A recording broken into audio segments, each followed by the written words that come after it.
Good evening everybody. Myself Jitendra Singh and I am here in front of you for our next video. In our last video we discussed about the electric field intensity and some basic concept of electric field intensity. आज हमारा जो video है जो रहने वाला है, अगला जो सेशन रहेगा लगभग आधे घंटे के आसपास, इसमें हम क्या करने वाले हैं, यहाँ पे हम डिस्कस करेंगे इलेक्ट्रिक फील्ड इंटेंसिटी। शुरू करते हैं सबसे पहले due to a point charge. After that we use the superposition principle for determining the electric field intensity for the number of charges, and beyond that one we are going to discuss about some numerical based upon the electric field intensity. So please stay tuned, be here, we are going to continue our process of learning, so please come here. तो हम बातें करते हैं electric field intensity due to a point charge.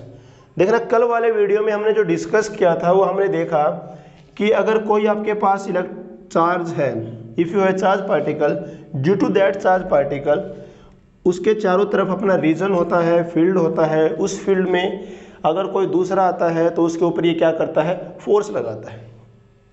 और हमने discuss किया कि भाई एक पॉजिटिव चार्ज पार्टिकल की वजह से जो फील्ड होता है वो इससे हमेशा क्या रहता है, अवे रहता है। अगर चार्ज पार्टिकल अगर नेगेटिव होता है तो इसकी तरफ रहता है, समझे।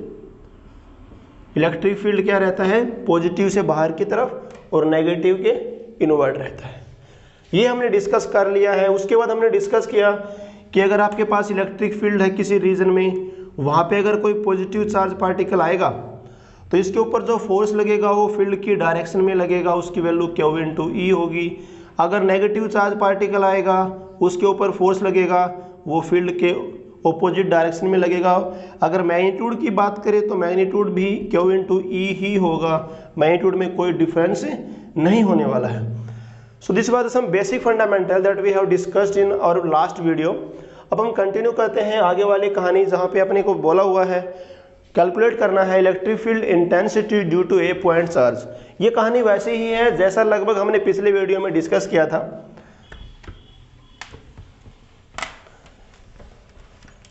क्या बोलता है भाई, अपने को बोला कि भाई अपने पास एक पॉइंट चार्ज है, say you have a point charge Q is there, due to that point charge what you want here, we want to determine the electric field intensity at point P। और जो ये दूरी है ये अपने पास है R। अब सिंपल सी basic और फंडामेंटल बात करते हैं भाई कि अगर किसी चार्ज की वजह से अगर आपको निकालना है इलेक्ट्रिक फील्ड किसी भी पॉइंट के ऊपर, तो उस पॉइंट पे क्या करते हैं, एक टेस्ट चार्ज को रखते हैं और उस टेस्ट चार्ज के ऊपर लगने वाला फोर्स निकालते हैं। वही क्या रहता है अपने पास, this was our electric field intensity at that particular point. तो क्या करें भाई बताइए, अगर मैं यहाँ पे फोर्स निकालता हूं तो वो कुछ ऐसे रहेगा, ठीक। Okay, now please what happen, क्या मान लेते हैं, suppose A charge Q to determine electric field intensity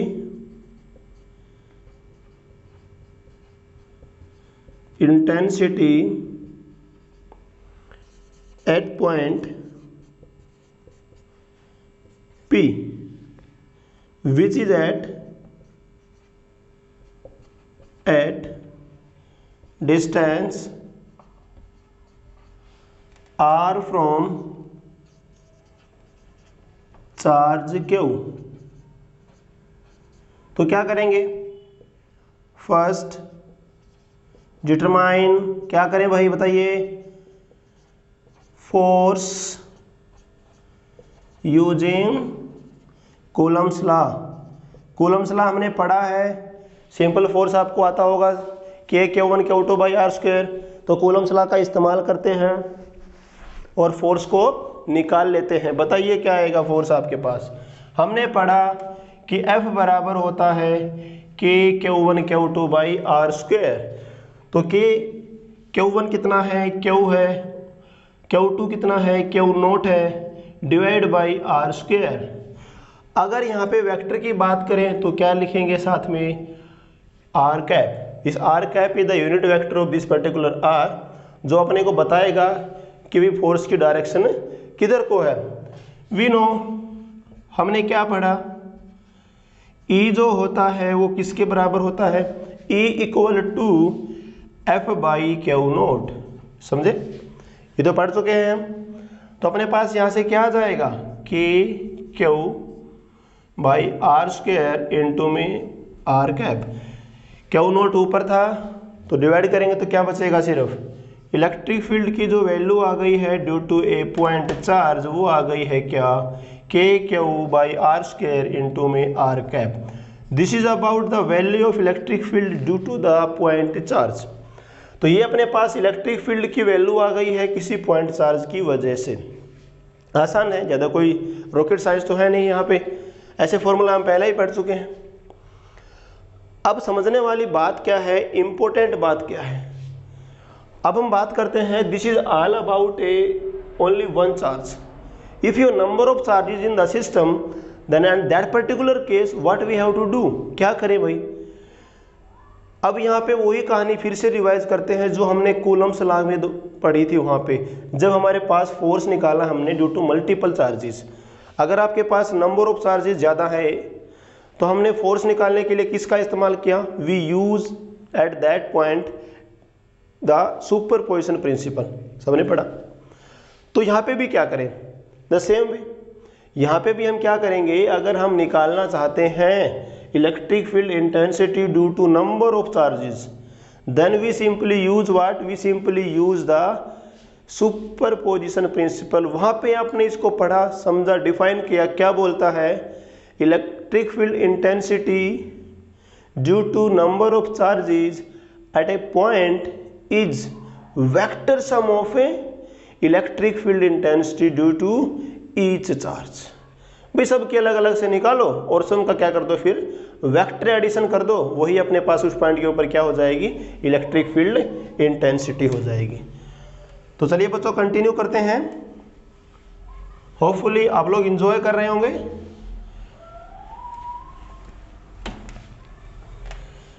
तो क्या करें, electric field intensity due to multiple charges,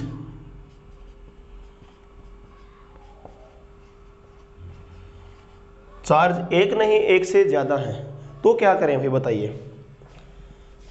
suppose the charges are Q1, Q2, Q3 up to so on Q1। ये अपने पास क्या है, we have the Q1, Q2, Q3 and Q1।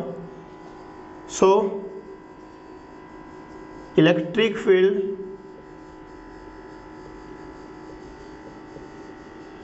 Eight point P due to all charges as shown in figure।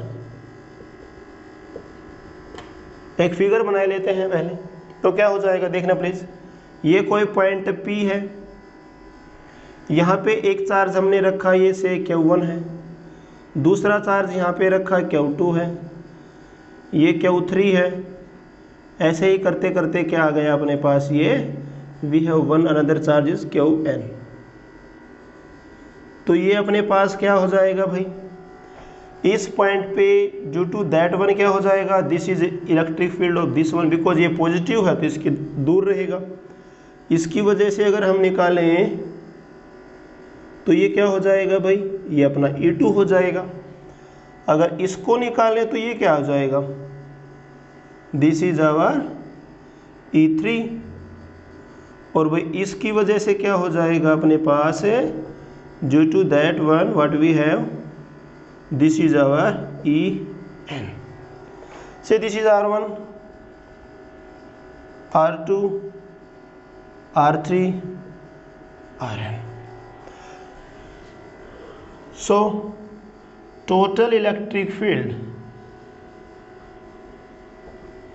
Eight point P क्या हो जाएगा, E हो जाएगा E1 plus E2 plus E3 और कहाँ तक चल रहा है ये, कितने चार्जेस हैं अपने पास, we have n number of charges, तो कहाँ तक जाएगा, अप टू सोन an। अगर यहाँ से बात करें E1 कितना, E1 हो जाएगा कि Q1 divide by R1 square into में R cap R1 cap. E2 कितना, E2 हो जाएगा कि Q1 by R2 square into में R2 कैप। ऐसे ही अगर चलें En कितना हो जाएगा कि Qn by Rn square into में Rn कैप। तो अगर हम निकालें यहाँ से E कितना हो जाएगा भाई, E आ जाएगा क्या कि Q1 by R1 square into में R1 कैप प्लस कि Q2 by R2 square into में R2 कैप। और कहाँ तक चलेगा कि Qn by Rn square into में Rn कैप। समझे? तो ये हमारे पास हो गया। अगर इसको बार बार सभी अलग अलग टर्म से न लिख के हम इसको समेशन की फॉर्म में लिखना चाहें तो क्या ले सकते हैं, देखना प्लीज यहाँ पे एक बार। E इज इक्वल टू, हमने क्या किया, we can take K outside because K is the common term here in everybody. तो क्या हो जाएगा, K टेकिंग आउटसाइड समेशन को लेके आए, I from 1 to n, I 1 से लेकर कहाँ तक जा रहा है, n तक जा रहा है। तो क्या हो जाएगा, Qi divide by Ri square into में Ri कैप। तो ये हमारे पास एक्सप्रेशन हो गया है किसके द्वारा, इलेक्ट्रिक फील्ड ड्यू टू, किसकी वजह से आया है, electric field due to multiple charges. So please note down this one, अच्छे से ध्यान से पढ़िए, चीज़ों को समराइज कीजिए, जो पीछे की कहानी है उसको ध्यान में रखिए तो आपको कोई दिक्कत नहीं आएगी। अब यहाँ पे एक स्टेटमेंट हम थोड़ी सी भूल गए हैं, we try to here write down the superposition principle. आपने पढ़ा सुपरपोजिशन प्रिंसिपल अगर इलेक्ट्रिक फील्ड के लिए डिफाइन करें तो क्या लिखिएगा, क्या लिख सकते हैं, सुपरपोजिशन प्रिंसिपल क्या बोलेगा, electric field intensity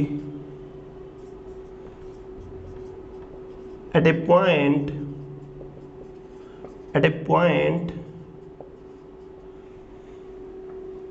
due to, किसकी वजह से, ड्यू टू मल्टीपल चार्जेस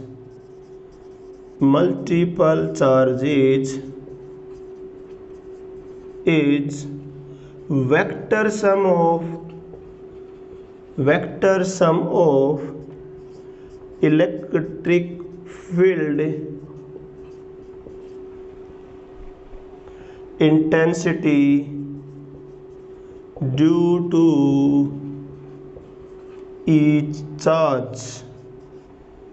क्या करें भाई, सबके लिए निकालें और सबका वेक्टर एडिशन कर दीजिए, यही अपने पास क्या बोलता है, this is our superposition principle. यही तो कहानी बोल रहे थे क्या, E is equal to E1 plus E2 plus E3 up to so on, कहाँ तक चलेंगे, सबको अलग अलग से निकालेंगे, सबका वेक्टर एडिशन कर देंगे, यही अपने पास क्या आ जाएगा, this is our electric field intensity, or you can say resultant electric field due to all the charges. So this is all about the electric field intensity due to the point charges here. Hopefully आपको enjoyment हुआ होगा, अपने अच्छे से समझ में आया होगा, अच्छे से पढ़िए, चीज़ों को अच्छे से समराइज कीजिए।